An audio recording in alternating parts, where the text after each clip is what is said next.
بسم الله الرحمن الرحيم. إن في خلق السماوات والأرض واختلاف الليل والنهار والفلك التي تجري في البحر بما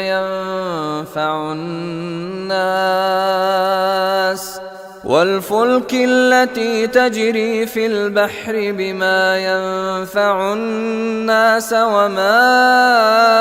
أنزل الله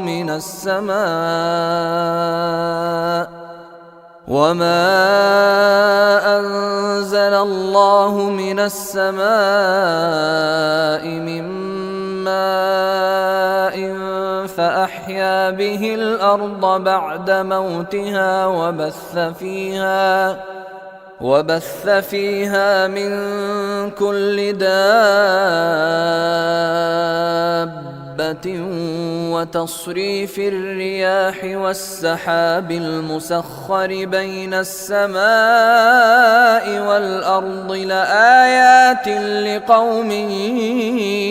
يعقلون. ومن الناس من يتخذ من دون الله أندادا يحبونهم كحب الله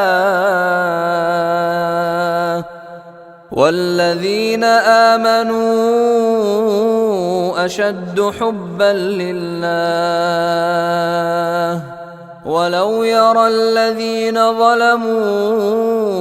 إذ يرون العذاب أن القوة لله جميعا وأن الله شديد العذاب إذ تبرأ الذين اتبعوا من الذين اتبعوا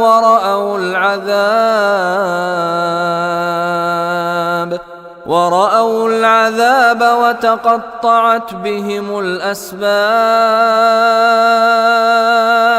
وقال الذين اتبعوا لو أن لنا كرة فنتبرأ منهم كما تبرأوا منا كذلك يريهم الله أعمالهم حسرات عليهم وما هم بخارجين من النار.